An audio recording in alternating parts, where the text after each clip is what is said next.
The NBA bubble has certainly been a successful operation, to say the least. The NBA's bubble in Orlando, Florida has provided a safe environment for the league's players, coaches, referees, despite what seems like 20 more calls a game, reporters, team staff, and for everyone else a part of the NBA bubble environment. When it comes to the fans' experience, players have given the teams entertaining games, but that's pretty obvious, and NBA vlogs giving an inside look of the NBA bubble's experience on YouTube. A virtual fan experience has also been added to the NBA's whole new game, which was probably the most unoriginal branding slogan, to add on to the NBA season/playoffs operation. With the favorable environment in Florida, the bubble protocol has been working astoundingly as well, as in July 13th of this year, 2020, there were 2 positive tests recorded out of the NBA's players, which those players hadn't included in quarantine yet. And on July 20th, 0 positive tests out of 344 tests, which was obviously very impressive. And then on July 29th, these same exact results, which were very favorable, considering the league was bound to begin the next day. Now, there's players that have left the bubble or crossed campus lines for emergencies and for some other reasons. With that said, and with all the controversies within that, I will be going over about the first week of the NBA seeding games since the start date of July 30th, discussing players to watch, teams that are and aren't meeting expectations thus far, and just analyzing NBA play. 1 week in. I'm DC NBA Junkie, and without further ado, let's get to it.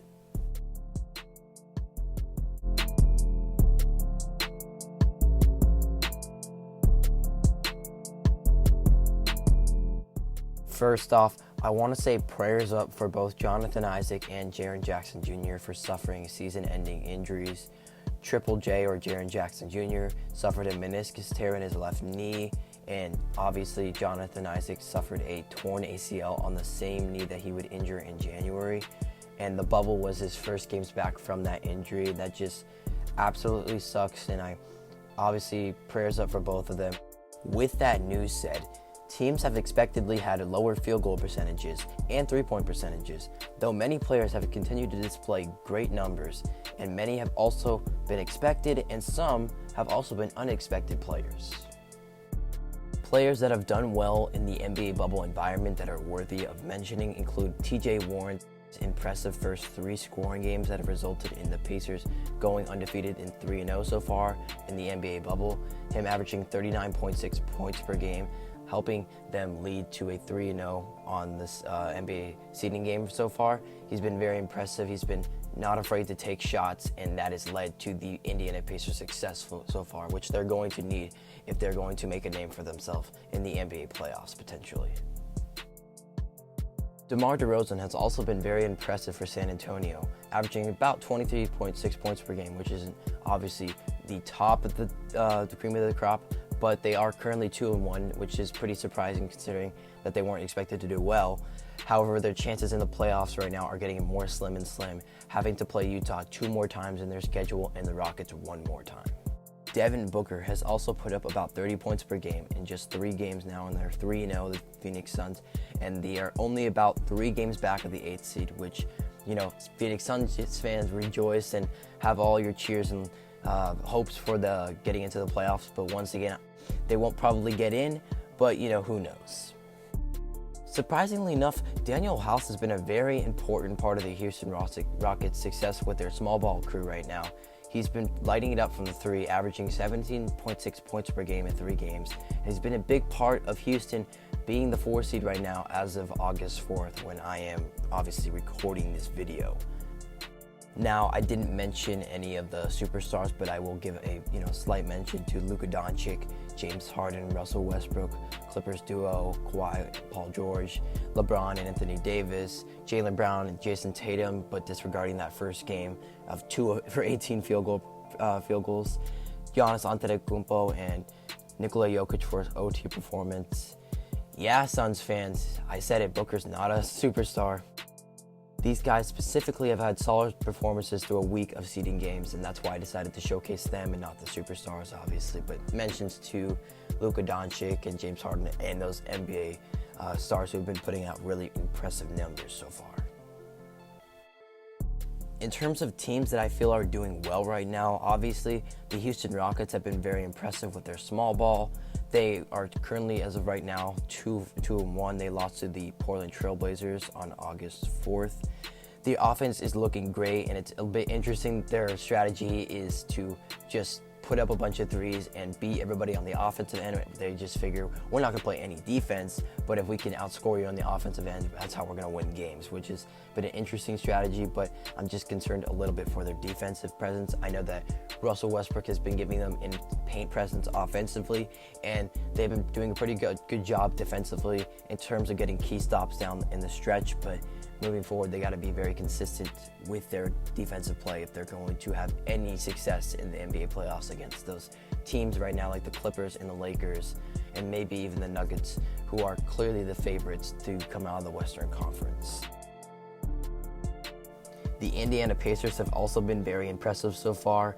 Although their offense has been very stagnant at times and Oladipo is not fully back, Warren's hot hand has certainly given them impressive wins and definitely the upper hand against certain teams and why they're 3-0. Whether or not they continue doing pretty well in the seeding games is up to them, and there's obviously no one saying that they can't do it, but who knows. I'd also say that the Oklahoma City Thunder are doing very well considering their circumstance, with a 35-year-old Chris Paul still killing the league and doing very well at that age. You got Shai Gilgeous-Alexander showing very veteran-like performances, Danilo Gallinari being very serviceable, Steven Adams being an absolute menace on the offensive glass. Their attack to the basket, perimeter spacing can and has done them very well, other than Jokic's exposing of Steven Adams down the stretch and why they would lose to them.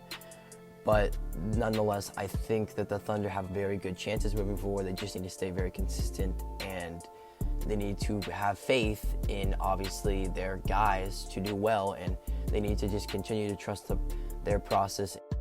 The Portland Trail Blazers have also been looking very strong right now as they are 2-1, and the Memphis Grizzlies are in complete trouble right now, only 1.5 games ahead of the Blazers, and without Jaren Jackson Jr., they are currently one of the 3 winless teams in the bubble, and their schedule is not getting any easier. I would like to also give mentions to the Milwaukee Bucks, the Lakers, the Suns, the Miami Heat for shooting well, and the Miami Heat are shooting well, so these teams are doing very well, but I wanted to mainly showcase the teams that have surprised or whose wins matter a little bit more. Yes, Suns fans, I said whose wins matter a little bit more. In terms of teams who have been very disappointing so far in the NBA bubble, the Memphis Grizzlies are 0-3 and like I said, one of the 3 winless teams so far. Their offense can be very questioning at times, with Dillon Brooks being pretty trigger happy at times and shooting at will. And that's been pretty much hurting them. And Grayson Allen has had to keep the team in games on offense and defense. On offense, putting up threes and keeping them in games, when Jaws also had some pretty rough shooting nights. The Dallas Mavericks have, obviously haven't had the best start 1 and 2, but I do have to give them credit. I'm not concerned whatsoever. They clinched the playoffs by narrowing a victory to the Sacramento Kings. They just need to play more. They just need to play defense, okay? They were having some really bad defensive games. They have one of the best offenses in NBA history. They just need to combat that with some subpar defense or decent defense. The Utah Jazz have also had some really sloppy performances, but that's reflecting mostly off their shooting efficiencies being very sloppy right now. Against the Lakers, they had a 44 field goal percentage, and against the Oklahoma City Thunder, they had a 39 field goal percentage. It's pretty rough right now. They're down to the 5th seed. However, it is best for them to be either the 4th or 5th seed and not let the Thunder or the Mavericks try to slip in there, because then they would play the Houston Rockets, which I think is a pretty favorable matchup for them. I would not go against the Denver Nuggets right now, or try to if I were the Utah Jazz. So just trying to stay in the 4th or 5th range and not lose entirely, and not lose so much to the point where you become the 6th or the 7th seed.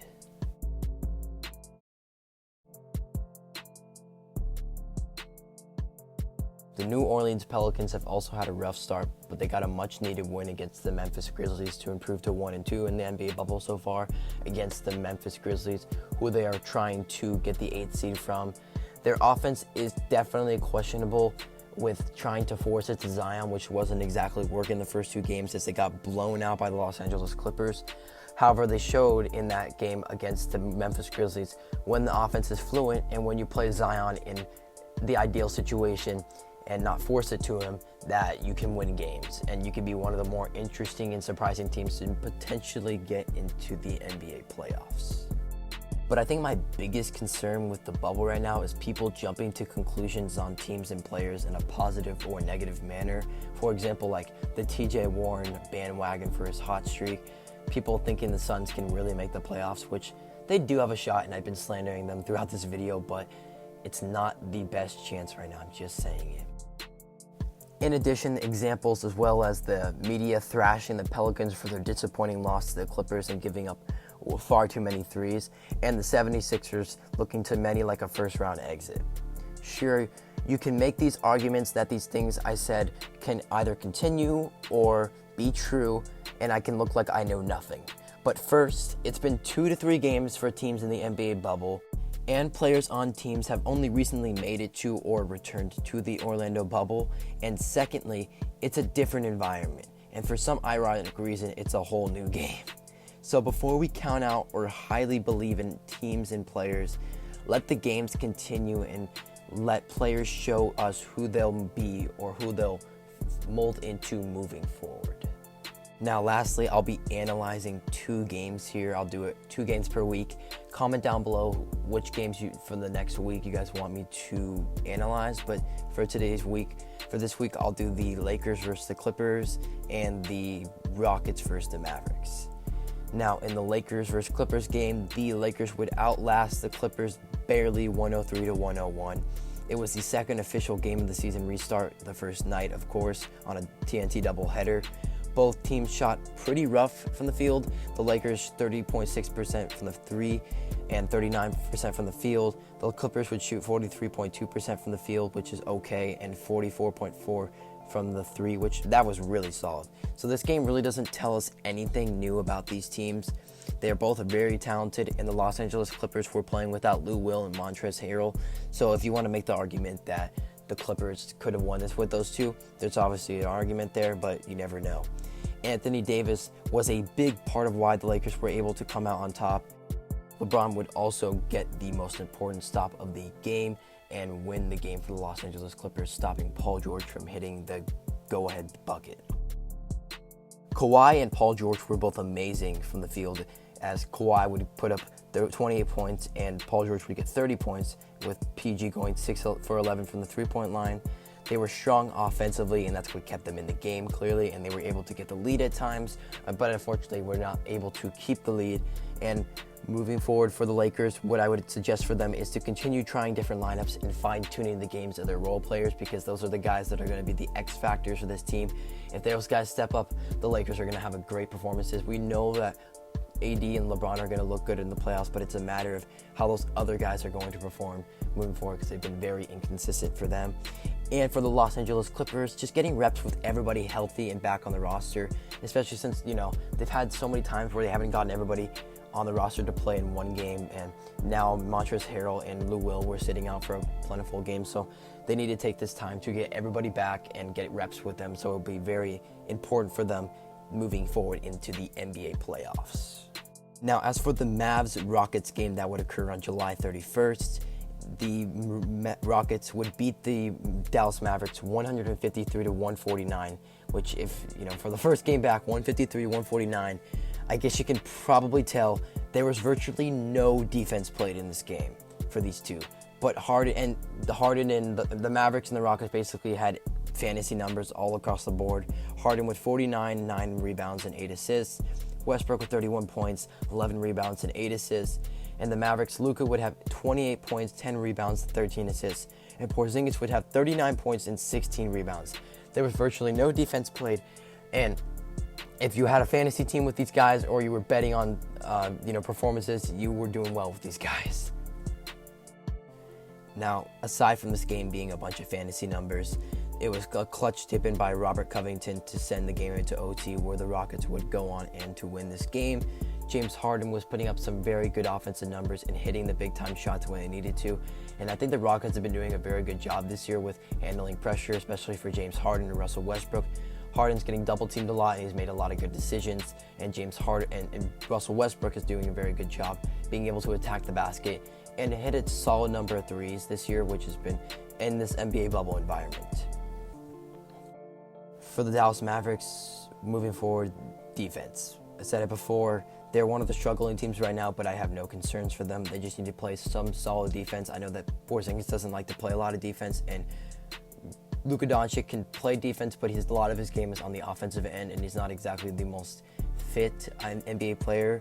But they just need guys off the bench and some of the guys to play solid defense. And for the Rockets, you guessed it, defense. They need to get defensive stops down the stretch, really, but they've been, like I said, their strategy is to beat teams on the offensive end and just score more points than them, which is going to work sometimes, but when teams are just out rebounding you and getting second chance points, it's not going to work in your favor, especially if you're not hitting shots that night. So it worked with the Bucks later in their another one of the other games. They would go and play the Bucks, and they would win with a good strategy and getting key stops down the stretch on Middleton and Giannis. So moving forward, they need to stay consistent with their defensive stops if they're going to have any chance of being a very salvageable team in the NBA playoffs.